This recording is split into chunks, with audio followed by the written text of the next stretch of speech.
Myri was 25 and tired in a way that slept under her skin. She had spent the past few months pushing through long night shifts, dealing with a breakup that left her confidence bruised, and worrying about bills that never seemed to shrink. Christmas season came as it always did in Seoul, busy streets, lights everywhere, people smiling, but none of it felt comforting to her. She worked nights at a convenience store near a university district. The work wasn't glamorous, but it paid for rent and food, and that was enough for now. What made the shifts bearable was Kang Jae-soo, the delivery worker who restocked drinks and snacks in the evenings. He always arrived with a friendly smile, warm greetings, and a kind of gentle energy that seemed rare in the city. Myri didn't know him deeply, but she trusted him instinctively. He was one of those people who made others feel safe without trying. One evening near mid-December, she stepped outside to breathe for a minute before more customers arrived. She didn't notice him approach until he spoke. "You're staring at nothing like you're trying to fight it." Myri looked at him. "I'm just tired." "You always say that," he said. "But today you look extra tired. Like the kind of tired that comes from things you're not talking about." She frowned. "Don't start reading me like a book." "I'm not reading you," he said. "I'm just concerned." He placed a warm can of hot chocolate in her hand. "Drink this before you freeze." "You don't have to keep giving me drinks," she said. "I know," he replied simply. "I just want to." He carried boxes into the store. Customers came in laughing, buying snacks and instant noodles before going back to their dorms. Myri watched Jae-soo unload cartons, humming under his breath. He didn't force conversation, but he always stayed close enough that she didn't feel alone. For someone who didn't know much about her life, he made the long nights easier. 2 days later, the weather got worse. A winter storm warning went out. Only a few people came to the store as the night dragged on. At around midnight, the door chimed. Jae-soo entered, looking exhausted and wet from the weather. His hair dripped from melted snow. His uniform vest was damp. He rubbed his hands together to warm them. "You look terrible," Myri said honestly. "Thank you," he replied dryly. "I appreciate the support." "What happened?" "Deliveries got delayed. Roads are blocked. My manager yelled at everyone like it was our fault." He walked toward the small Christmas display in the corner, where there was a miniature artificial tree decorated with paper tags. Above it a sign read, "Write your wish for Christmas. Hang it on the memory tree." It was something the store manager set up to encourage customers to buy pins and craft sets. Children loved it. Teenagers left jokes or comments about their crushes. Adults left quiet, private wishes. Jae-soo touched one of the tags lightly. "Do you have a Christmas wish?" "No," Myri said. "I'm an adult. I don't have time for things like that." "That's sad," he said. "Everyone should have at least one wish." "Well, I don't." "Then I'll make one for you." "You don't even know what I want." "I can guess." Before she could stop him, he grabbed a blank tag, wrote something quickly, and hung it on the tree. "Tell me what you wrote." "No," he said. "You'll see it on Christmas." She tried to reach for it, but he blocked her playfully.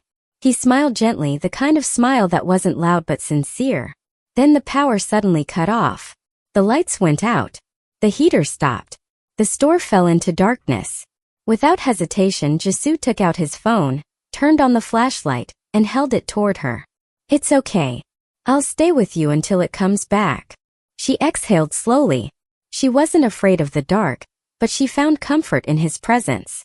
They waited together in silence, sitting behind the counter like two children hiding under a table fort. For the first time in a while, Myri felt like she could breathe. Days passed. The storm got worse. Things in Myri's life also got heavier. Her landlord announced rent was going up. Her graduate school application fee was due. Her ex-boyfriend posted engagement updates like he wanted the world to know he had moved on. Myri tried not to think about any of it. But every time she started sinking in her thoughts, Jae-soo appeared. He brought her small snacks, cups of hot coffee, silly jokes. He walked her home after her night shift even though it made him arrive late at his own apartment. He talked about his younger brother, who was still in school. He talked about his hometown in Jeju. He talked about small dreams, saving money, taking a photography class someday, supporting his family. He never bragged, never complained, never pretended to be someone he wasn't. He was just kind. Myri didn't realize when her chest started tightening whenever he was late. She didn't realize when she began expecting him to walk through the door. But one night he didn't show up. Not for the whole shift. At closing time she felt uneasy. Something felt wrong and she couldn't explain why. She stepped outside, scanning the streets. A familiar scarf lay on the ground.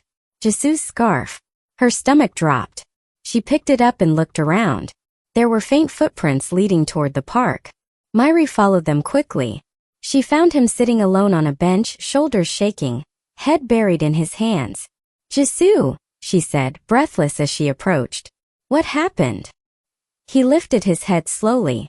His eyes were red from crying. "I'm sorry you're seeing me like this," he said quietly. "What's wrong?" He swallowed hard. "I lost my job today." Myri froze. "What? Why?" "The company is cutting staff. I was one of the first they let go. I wasn't important enough to keep." His voice cracked a little. Myri sat down beside him. Without thinking, she held his hand. It was ice cold. "You should have told me. I didn't want you to worry." "I worry anyway," she said before she could stop herself. He looked at her as if he was seeing her differently for the first time. "Let's get you out of the cold," she said softly. "Walk with me." He nodded. They walked through the quiet streets, and although nothing changed around them, everything between them shifted. It felt like they weren't just co-workers or friendly acquaintances anymore. They were something closer. Christmas Eve arrived clear and calm. Myri finished her shift earlier than usual. She kept looking at the door expecting Jisoo, but he didn't come. Not yesterday. Not today. Her chest felt heavy with worry she couldn't name. When customers left, she went to the memory tree. She looked through the tags until she found his handwriting. She removed his tag carefully and opened it. It said, "I wish Myri will smile again. And maybe, I hope I'm the reason." Her eyes filled instantly. She wasn't expecting the words to hit that hard, but they did. Right then the door opened behind her. She turned and saw him, breathless, cheeks flushed as if he had been running. He held a small box wrapped with ribbon. "I thought you weren't coming today," she said, her voice cracked slightly. "I was looking for you," he said. "I thought maybe you went home early." "Why were you looking for me?" He stepped closer, nervous. "Because I didn't want to spend Christmas Eve without you." Myri's heart thudded painfully. "But you didn't call or message," she whispered.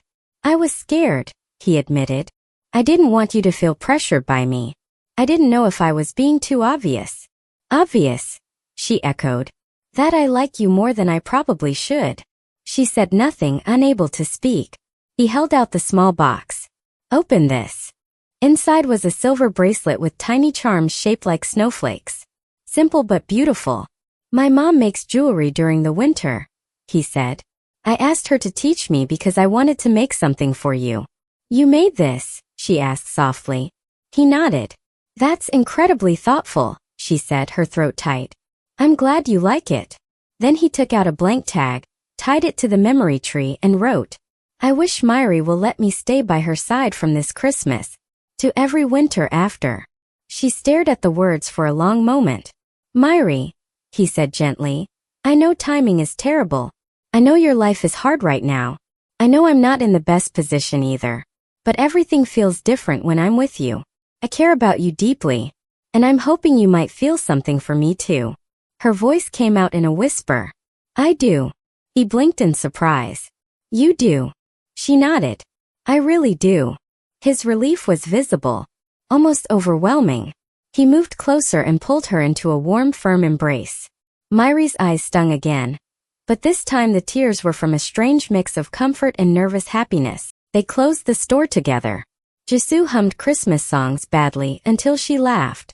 The walk to her apartment was slow because neither wanted the night to end.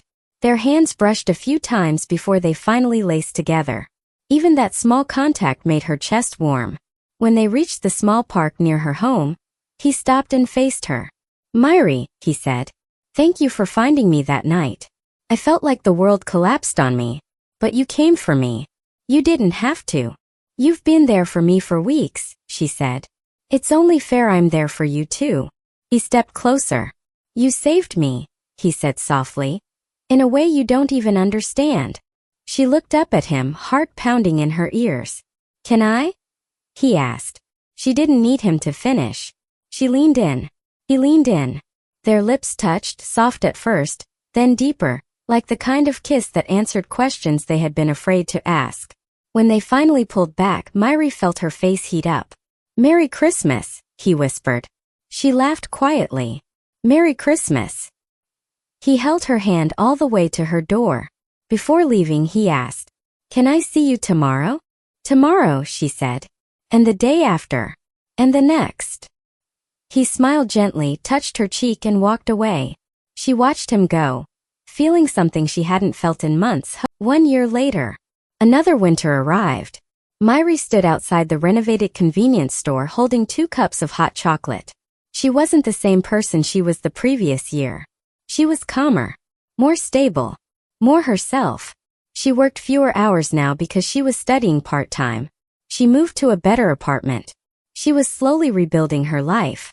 Jisoo approached from the corner, wearing the same scarf she had found last year. He kissed her forehead in a casual, familiar way that showed how natural things had become between them. You ready? He asked. For what? He pointed to the memory tree still displayed every December. There's something I want you to read. He handed her a new tag. She opened it. I wish Myri will marry me. Her eyes flew up to him. Jisoo was already kneeling, a ring in his hand. He wasn't shaking, but he looked emotional, hopeful, nervous, deeply sincere. Myri, he said softly, you changed my life. You came into it when everything felt hard. You supported me even when you didn't have much strength yourself. You made me feel worthy, loved, seen. You're my miracle, my family, my home. I want to spend every winter with you. Will you marry me? Tears spilled over instantly. Yes, she whispered. Yes, Jisoo. I will. He stood and kissed her as people around them clapped and cheered. But Myri barely heard anything. She was focused entirely on him. His warmth, his smile, the comfort she had found in him a year ago and had never lost. This time winter didn't feel lonely or cold. It felt like the beginning of forever. Please like, share, comment and subscribe.